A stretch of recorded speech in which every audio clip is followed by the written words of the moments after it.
솔직히 변덕 작가님이 부끄러움은 나의 몫이구나.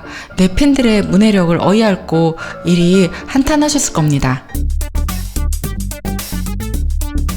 안녕하세요. 닥터 전미경입니다.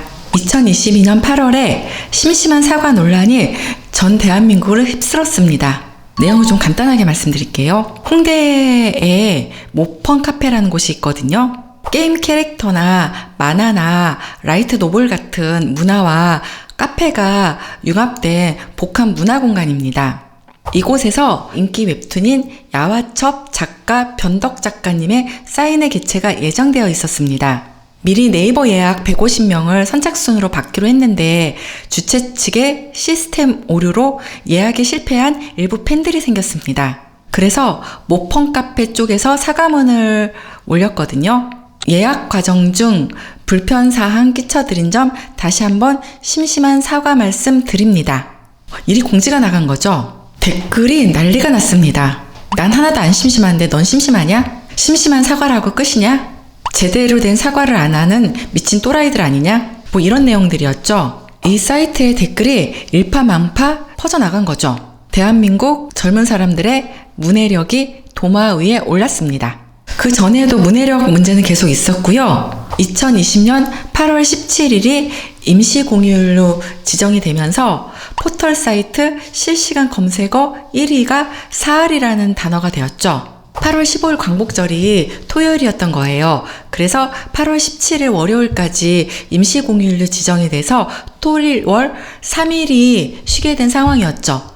온라인 커뮤니티에 3일인데 왜 사흘이라고 쓰냐 이런 댓글들이 달렸던 거죠. 3일을 뜻하는 사흘을 몰라서 4일이라고 오해한 사람들이 많았다는 거죠. 얼마 전에는 코로나로 인해서 5인 이상 집합금지 행정명령이 내려졌죠. 6인이 모이면 안 되는 건 아닌데요. 5인까지 괜찮은 거냐, 4인까지 괜찮은 거냐, 뭐 이런 댓글들도 있었습니다. 그러니까 이상, 이하, 초과, 미만 이 차이점을 잘 모른다는 거죠. 2021년 작년이죠. 그때도 큰 논란이 있었죠. 금일을 금요일로 잘못 알아듣는 사람들이 있었죠. 과제 제출을 금일 자정이라고 공지를 했는데 학생이 금요일로 알아들은 거죠. 그래서 교수님한테 아니 학생을 가리키는 사람이 이렇게 어려운 단어를 쓰시면 곤란하지 않느냐 뭐 이런 문자를 보낸 것이 화제가 됐었죠. 금일이 오늘이라는 것을 모르는 사람은 무식한 것인가 무식하지 않은 것인가 뭐 이런 논란들이 인터넷에서 갑론을반했습니다. 사실 이런 사람들은 금일만 못 알아듣는 건 아니고요. 작일, 전일, 금일, 당일, 명일, 이길, 차일 다 못 알아듣는 거죠. 작일과 전일은 어제를 말하고요. 금일과 당일은 오늘을 말합니다. 명일, 이길, 차일은 내일을 말하죠. 뭐 미묘하게 뜻이 다르긴 한데 이렇게까지만 알아도 사는 지장 없습니다. 이 문제가 기존과 달리 이렇게 크게 논란이 된 이유가 있어요. 이 야화첩이라는 웹툰은 레진 코믹스에서 아주 유명한 웹툰입니다. 그림체 예쁘고 스토리 탄탄하고요. 주인공들의 캐릭터도 매력적입니다. 장르가 BL이거든요. 보이스 러브인 거죠. 그림체가 무지 야합니다. 성인 인증을 하고 봐야 하는 성인물이라는 거죠. 여기에 이 사태의 심각성이 있어요. 10대 미성년자들이 아니고 20대 이상의 성인들의 문해력이 이렇게 떨어진다는 거죠. 솔직히 변덕 작가님이 부끄러움은 나의 몫이구나. 내 팬들의 문해력을 어이없고 일이 한탄하셨을 겁니다. 요새 이렇게 문해력이 떨어진 것이 어떤 문제를 일으키는지 한번 살펴보겠습니다. 첫 번째, 한자어를 잘 모릅니다. 우리가 한자 문화권이어서 한자로 이루어진 단어가 생각보다 많습니다. 꼭 한자를 전문적으로 공부하지 않더라도 책을 읽게 되면 자연스럽게 알게 된 한자들인 거죠. 책을 읽지 않으니 한자를 잘 모르게 됩니다. 작가가 요절을 했다. 손절각으로 알아듣고요. 간헐적 단식으로 살을 뺐다. 간헐적이란 말을 모릅니다. 홍경래의 난을 가르친 역사 시간에 난이 무슨 꽃이냐 이런 질문을 합니다. 외래에 오신 현직 교사분이 계시는데요. 국어, 영어, 수학, 과학 모든 과목에서 선생님들이 수업 진행을 제대로 하지 못하고 단어 뜻 설명하느라 시간을 다 보내고 있다고 합니다. 인터넷과 SNS 사용이 늘면서 신조어와 인터넷 용어, 줄임말 등이 난무합니다. 모든 감탄사는 헐, 대박, 쩐다 이렇게 표현이 다 됩니다. 요새 헐은 좀 올드한 표현이고 앵으로 바뀌었다고 합니다. 미작, 영끌, 신박하다 요 정도까지는 저도 알아듣는데요. 못 알아듣는 신조어도 참으로 많더라고요. 어린 친구들 입장에서는 저를 인터넷 용어 문해력이 떨어진다고 평가할 것 같습니다. 일이 세대 간 격차가 벌어지는 거죠. 이렇게 살다 보니 모든 용어를 인터넷 용어틱하게 알아듣는 거죠. 예를 들어서 종기라는 단어의 뜻을 고등학생들에게 물어봤습니다. 대부분이 많이 귀엽다로 대답을 했습니다. 그러니까 존나 귀엽다로 알아들은 거죠. 이런 신조어들은 맞춤법과 띄어쓰기를 다 파괴합니다. 세종대왕님이 무덤에서 벌떡 일어나 나오실 것 같습니다. 세 번째로는 영상에 익숙한 디지털 키즈들이어서 긴 글을 읽는 것을 힘들어합니다. 글을 모르면 문맹이라고 하고요. 책을 읽어도 뜻을 알지 못하면 책맹이라고 하죠. 한국의 문맹률은 1%로 전 세계에서 가장 낮은 수준인데 OECD 국가들 중에서 문맹률은 75%로 세계 꼴찌를 차지했습니다. 4명 중에 3명이 글을 제대로 못 읽는 거죠. 요새 코로나로 비대면 수업을 하게 돼서 교사들이 수업 공지를 해야 되는데 아이들이 공지사항을 이해하지 못해서 포스터나 카드 뉴스를 만드는데 시간을 많이 쓴다고 합니다. 이렇게 글을 안 읽으니 문해력이 부족해지죠. 문해력이 부족해지니 책 읽는 것이 재미가 없어져서 책을 안 읽고요. 그러다 보니 문해력이 점점 더 부족해져서 점점 더 책을 안 읽게 되는 악순환의 고리에 들어가게 되는 거죠. 대신 영상 문해력은 뛰어난 세대입니다. 글로 표현을 못해도 영상으로 제작과 편집까지 다 해냅니다. 제 아들이 초등학교 5학년인데요. 얼마 전에 나름 오레오 광고를 친구들과 같이 영상을 제작했습니다. 각본 짜고 연기하고 영상 촬영하고 편집까지 자기들끼리 다 해냅니다. 글 문해력은 떨어지고 대신에 영상 문해력이 우수한 세대인 거죠. 이렇게 세대 간의 격차가 또 벌어지게 됩니다. 네 번째, 글을 쓰는 전문가들도 대한민국의 문해력을 떨어뜨리는데 일조를 하는 경우도 있습니다. 얼마 전에 고현정 씨 기사를 하나 읽었는데요. 읽어드릴게요. 귀로 한번 들으세요.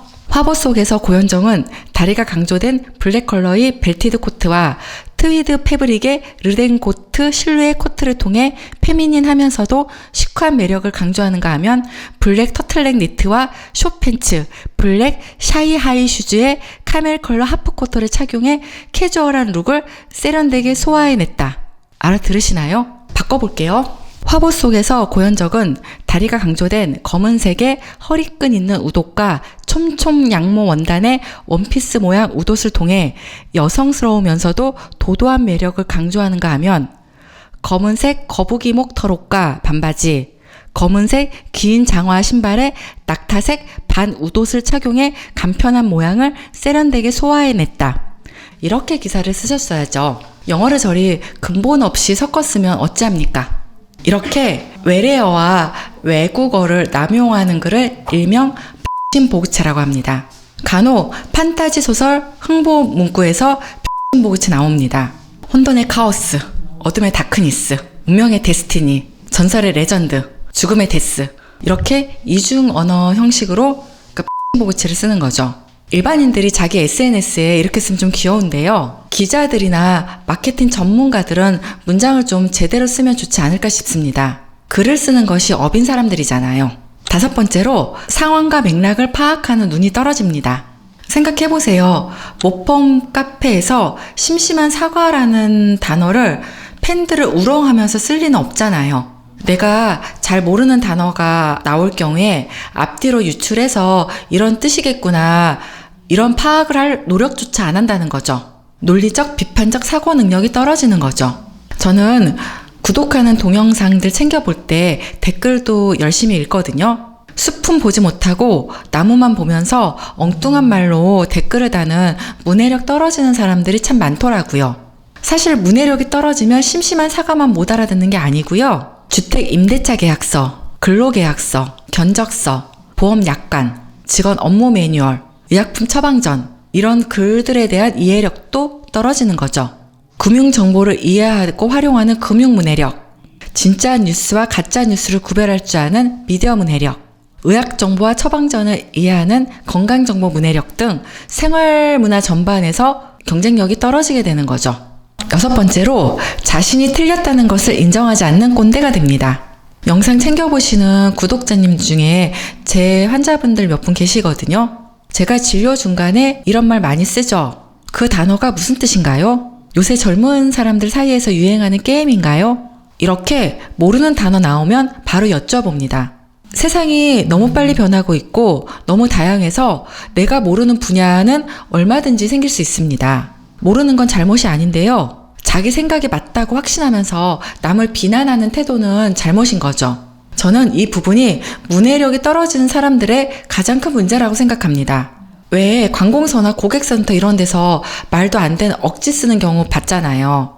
직원이 시스템이 이래서 가능하지 않다. 일이 설명을 분명히 했는데도 팍팍 우기면서 내 뜻대로 해달라.